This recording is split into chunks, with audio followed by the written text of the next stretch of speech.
मध्य प्रदेश के बैतूल जिले की मुल्ताई तहसील में गुरुवार शाम तनाव का माहौल बन गया। फवारा चौक से गांधी चौक रोड पर एक दुकान के सामने आरएसएस के जिला प्रचारक शिशुपाल यादव और कुछ मुस्लिम युवकों के बीच विवाद हो गया, जो देखते ही देखते मारपीट में तब्दील हो गया।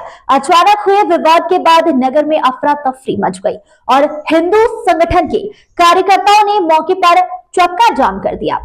पुलिस को हालत संभालने में कड़ी मशक्कत भी करनी पड़ी। फवारा चौक पर हुए विवाद की खबर फैलते ही नगर में तनाव का माहौल बन गया। देखते ही देखते सैकड़ों लोग मौके पर इकट्ठा हो गए। एसडीओपी एसके सिंह और थाना प्रभारी देवकरण देहरिया पुलिस बल के साथ घटनास्थल पर पहुंचे और भीड़ को नियंत्रित करने का प्रयास किया। हिंदू संगठन के कार्यकर्ता आरोपियों की गिरफ्तारी की मांग पर अड़ गए हैं। नगर में साप्ताहिक बाजार के दौरान अचानक मचे हंगामे से लोगों में भगदड़ जैसी स्थिति बन गई है। वहीं इसी के बाद हिंदू संगठन के कार्यकर्ता भी थाने पहुंचे और पुलिस प्रशासन के खिलाफ नारेबाजी करते हुए धरने पर बैठ गए। घटना की गंभीरता को देखते हुए बैतूल के कलेक्टर नरेंद्र कुमार सूर्यवंशी और पुलिस अधीक्षक तत्काल मुल्ताई पहुंचे। दोनों अधिकारियों ने थाने में दोनों पक्षों से चर्चा की और शांति बनाए रखने की अपील की। घटना के बाद नगर के व्यापारियों ने दुकानें बंद कर दी, जबकि कई संगठन के कार्यकर्ता बंद का समर्थन करते हुए नारेबाजी करते नजर आए।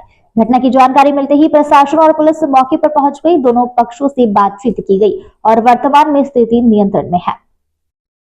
ग्लोबल इंडिया टीवी के लिए बैतूल से नितिन आर्य की रिपोर्ट। मुल्ताई के जिला प्रचारक जी श्री शिशुपाल जी यादव जी मार्केट में जा रहे थे। उनके टक्कर हुई। टक्कर को लेकर कुछ विवाद हुआ। उस बात को लेकर कुछ यहाँ पे मुल्ताई में कुछ विवादित स्थिति उत्पन्न हुई थी, जिसपे एसपी साहब और हमने तत्काल रश किया। रश करने के बाद में स्थिति को हम लोगों ने संभाला। दोनों पक्षों से बात करी है और बात करके दोनों पक्षों को समझाने का प्रयास किया है। यहाँ वहाँ कुछ थोड़े लोगों ने ठेले इत्यादि जो थे वो उलट दिए थे। बाकी इसके अलावा कोई घटना नहीं हुई। किसी के साथ और कोई अभद्रता नहीं हुई है।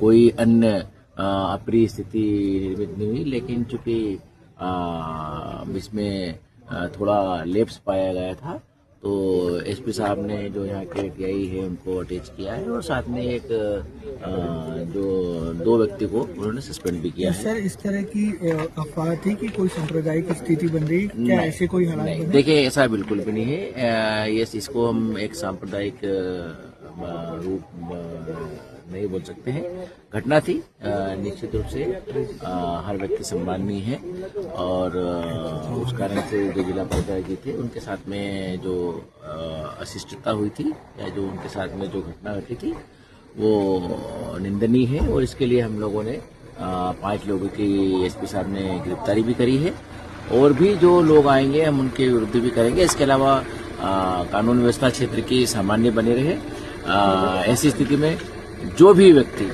कानून व्यवस्था को प्रभावित करेगा, शांति व्यवस्था भंग करने का प्रयास करेगा और उसके साथ में कड़ी कार्रवाई की जाएगी और हमने कड़ी कार्रवाई आज की भी है। सर, 144 भी लगी हुई थी अभी? देखिए, आज 144 नहीं, 100 जो जिसको आप बोलते हैं 163 वो अभी लगी नहीं है। ऑलरेडी पहले से ही हर एक सिस्टम है जिसमें हम लोगों ने 18/9 से ही जिले में पूरे संपूर्ण जिले में 163 के प्रोविजन को जो शांति बनाए रखने के होते हैं वो हमने पहले से लागू कर रखा है, तो इसकी नौबत नहीं आई है। सर, दोनों पक्ष किसी समाधान पर सहमत हुए? देखिए, अब एसपी साहब और हम लोगों ने दोनों पक्षों को समझाया है। दोनों पक्षों ने आप लोगों ने देखा भी है। निश्चित रूप से भीड़ होती है तो उसका संदेश कुछ दूसरा जाता है, लेकिन भीड़ होने का तात्पर्य ये नहीं होता है कि कहीं बहुत ज्यादा स्थिति खराब हो गई या बहुत ज्यादा वो है। लोग आए थे अपनी बात रखने, लोगों की बातों को सुना है, आप लोगों ने भी देखा है। लोगों ने प्यार से प्रेम से सुना है। जो उनके आक्रोश से उन्होंने अपने शब्दों के माध्यम से जो भी व्यक्त करना थे शालीनता पूर्वक, वो उन्होंने अपने शब्दों के माध्यम से हमारे सामने बात बोली है और दोनों पक्ष को समझाया गया है और किसी प्रकार की अपरिस्थिति मुल्ताई में नहीं है। शांति व्यवस्था पूरी तरह से कायम है और सारा पुलिस बल यहाँ पे पेट्रोलिंग में है। इसके एग्जीक्यूटिव मजिस्ट्रेट लगे हुए हैं। एसपी साहब खुद इस चीज को संभाल रहे हैं। हम भी आप देख रहे हैं लगातार घूम रहे हैं